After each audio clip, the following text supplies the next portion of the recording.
Dear plus one commerce students, good morning. Today we shall discuss the disadvantages of joint stock company type of organization. Disadvantages. In our previous class we have discussed the advantages of joint stock company. Today we shall discuss the disadvantages. The following are the disadvantages of company form of organization.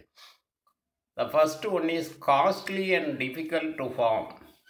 Scope for dishonest and unscrupulous management.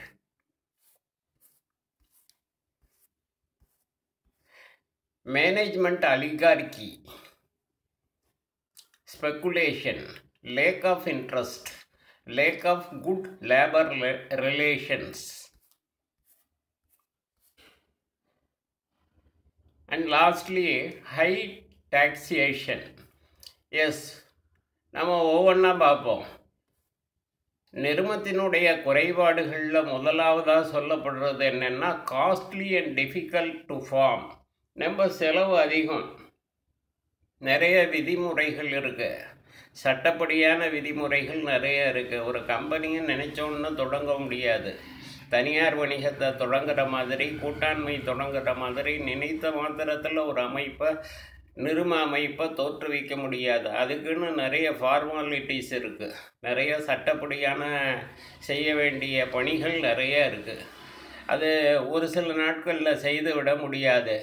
அது 1 மாதம் 2 மாதங்கள் கூட ஆகலாம். பல்வேறு நபர்களோட ஒத்துழைப்பு தேவை. தனி ஒரு ஆளாக அதை செய்ய முடியாது.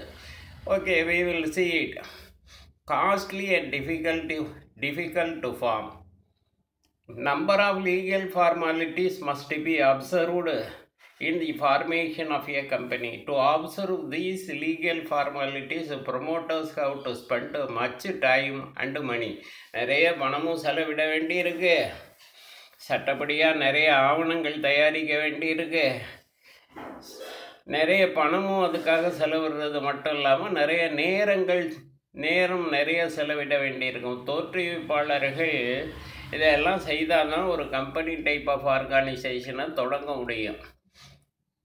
The second one is scope for dishonest and unscrupulous management. அப்படின்னா நேர்மையற்ற மேலாண்மை. The directors of the company, the directors manage the company with the help of officers.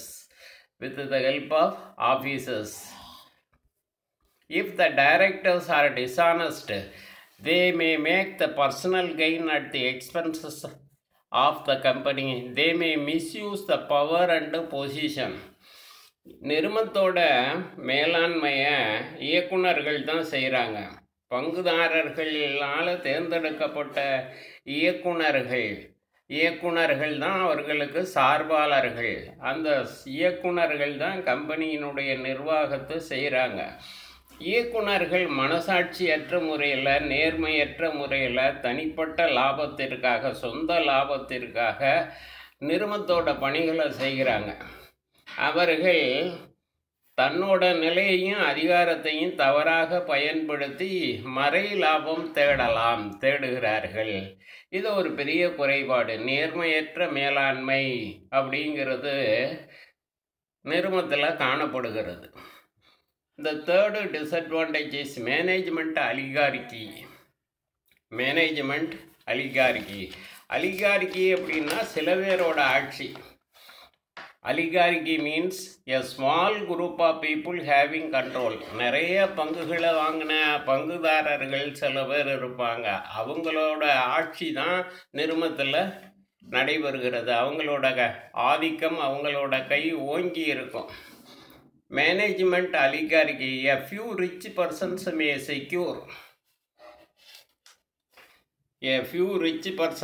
secure control over the affairs of the company. Thus, the management of a joint stock company might become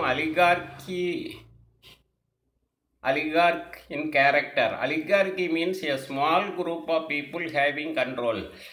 ஒரு சிலர் கையில் நிர்வாகம். எப்படின்னா நிறுவனத்தினுடைய நிறைய பங்குகளை ஒரு சில பணக்காரர்கள் வாங்கியிருப்பாங்க. அவங்களோட கைகளில் அந்த பங்குகள் இருக்கிறதுனால, அவங்க பங்குதாரர்களாக இருக்கிறதுனால, அவங்களே எலெக்ஷனில் நின்று 1 ஷேர் 1 ஓட்டுங்கிற அடிப்படையில் அந்த கம்பெனியினுடைய இயக்குனராக மாறுவாங்க. அப்போ அந்த இயக்குனர் ஒரு முறை தேர்வு செய்யப்பட்டால் மீண்டும் மீண்டும் அவரே பதவிக்கு வந்து அவருடைய ஆதிக்கத்தின் கீழே கம்பெனி செயல்படும். அவரை சொல்கிறது அந்த கம்பெனியில் நடைமுறைப்படுத்தப்படும். இப்படி ஒரு சிலர் கையில் நிர்வாகம் சென்றடைகிறது. Then the next disadvantage is speculation. ஊக வணிகம். A few individuals may corner the shares to gain control over the company. சில பேர் வந்து நிறைய லாபம் சம்பாதிக்கணுங்கிறதுக்காக பங்குகளில் ஊக வணிகத்தில் வேணும்னே ஈடுபடுறாங்க. ஊக வணிகம் பங்குகளில் அனுமதிக்கப்படுகிறது. செபி அனுமதிக்கிறது. இந்திய நிறுவ சட்டம் அனுமதிக்கிறது. லாபம் அதிகமாக சம்பாதிக்கணுங்கிற நோக்கத்திலேயே பங்குகளில் ஊக வணிகத்தில் சில பேர் ஈடுபடுறாங்க. அதுவும் ஒரு குறைபாடாக இருக்கிறது. Lack of interest. The officers of the company do not have incentive to work hard. They are not usually inclined to take risk. They lack initiative. நிறுவனத்தினுடைய அலுவலர்கள் கடின உழைப்பு செய்கிறது கிடையாது. அவங்க இடர் ஏற்க விரும்புவது கிடையாது. நிறுவனத்தோட வளர்ச்சியில் உண்மையான அக்கறையை அவங்க காட்டுவது கிடையாது. இதுவும் ஒரு குறைபாடாக கூறப்படுகிறது. Lack of good labour relation. பணியாளர்களோட சுமூக உறவு இல்லை.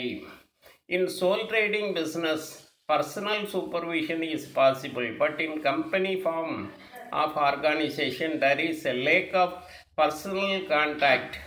Lack of personal contact between the owners and workers. As a result, there is a scope for more industrial disputes in a company form of organization.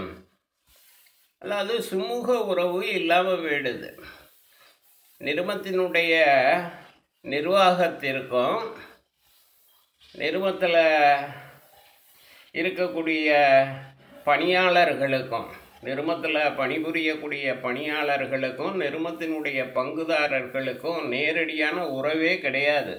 பங்குதாரர்கள்னால தேர்ந்தெடுக்கப்பட்ட நபர்கள் தான், இயக்குநர்கள் தான் நிர்வாகத்தை செய்கிறாங்க. அந்த நிர்வாகத்திற்கும் இந்த பணியாளர்களுக்கும் இடையில் சுமூகமான உறவு இருப்பது கிடையாது. பல நேரங்களில் சுமூக உறவு இல்லை. இதனால்